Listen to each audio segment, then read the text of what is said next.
Caverns of Conspiracy. The party in all its glory.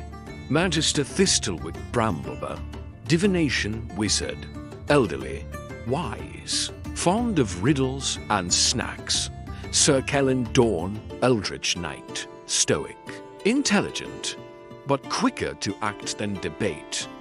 Brother Moric Stonegut, light cleric, loud, round, and always 3 tankards from sober, a healer with a heart and gut of gold. Serafini Veilheart, vengeance paladin, strategic, relentless, and always the first to charge. Liari Duskwhisper, elven draconic sorceress, devastatingly powerful and intimidating, unless you catch her singing to herself when no one's around.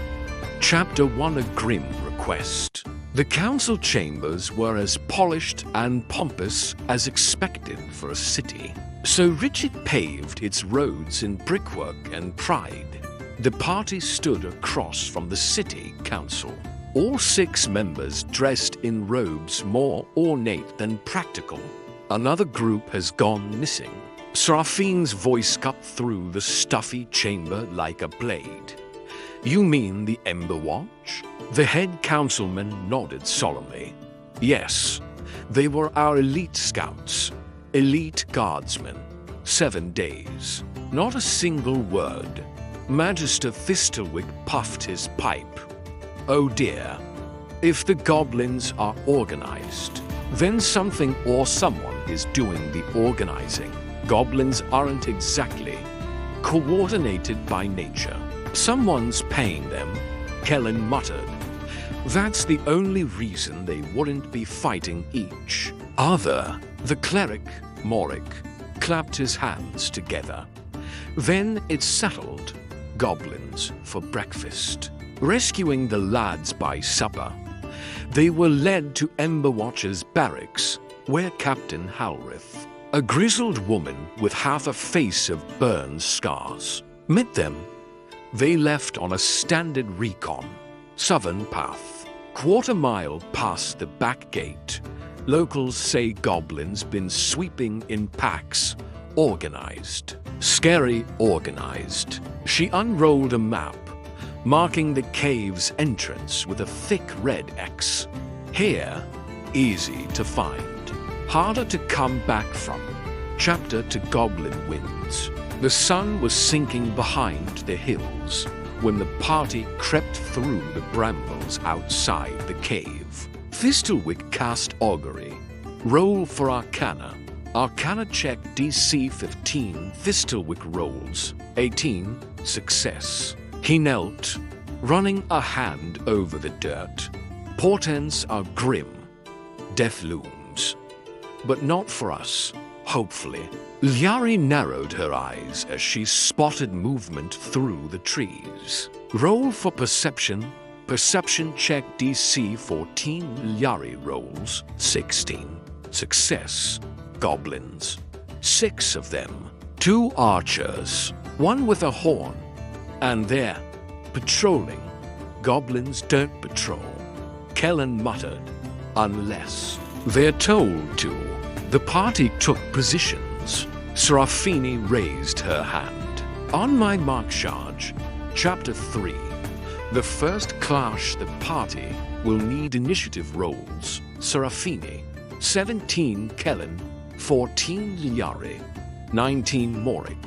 12 Thistlewick. 8 goblins.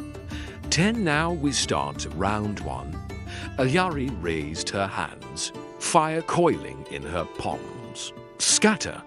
She casts a spell.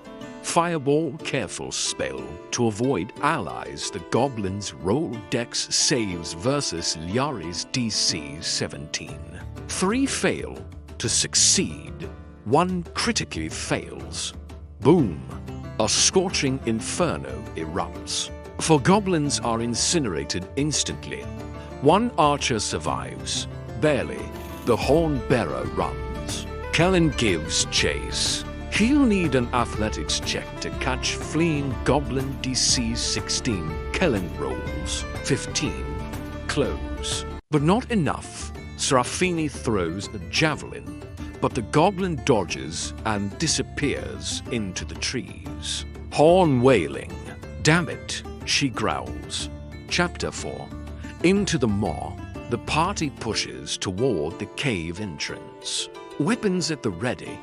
They hear drums echoing within, goblins rallying inside the cave. The group fights wave after wave of goblins.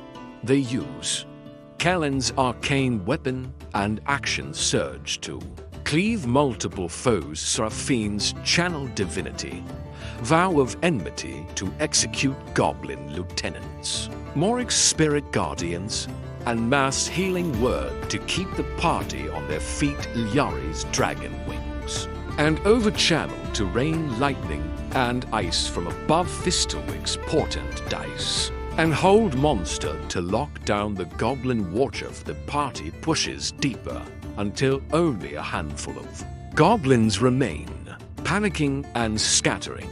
Persuasion, intimidation check to stop final survivors. DC 18.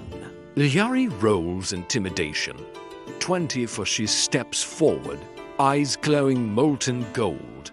Leave, or I unmake this mountain. The goblins drop their weapons and flee screaming. Chapter 5. Secrets beneath. At the heart of the cave is a crude war room. A torn map of the region. Red pins. Notes in broken goblin tongue. The party rolls for investigation. DC 15.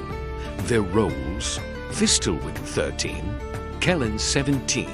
Success. Look here, Kellen murmurs. This isn't goblin work. Someone paid them. Promised weapons, food, gold, and targets. Fistelwick added. They weren't raiding. They were waiting for something. In a locked chest, they find loot. 3 magic items, ring of spell storing, plus 1 long's word of the moonlight brand emits. Radiant light on command, cloak of the manta ray, for healing potions, and 300 gold each. Moric also finds a broken piece of Emberwatch armor, confirming the worst. They fought to the last. Chapter 6. The Return. Back in the city, the council listens grimly as Serafini lays down the contract's evidence. This wasn't random. Someone armed the goblins and told them to wait. For what? We don't know yet, Fistelwick added, but I have a strong feeling we will. The party receives their promised reward, a title of honor, 2 horses per member, and 1,000 gold for the group. They also earn the city's admiration. As the party walks out of the council chambers, Kellen turns to Ilyari. Still think that goblin wasn't worth chasing? Ilyari flips her hair, smirking. Oh, I think he was the appetizer. Whoever hired him, they'll be the feast, to be continued. Tune in next time to find out. Who hired the goblins? What were they waiting for? And what lies beneath the city's surface politics that someone needed chaos so close to its gates?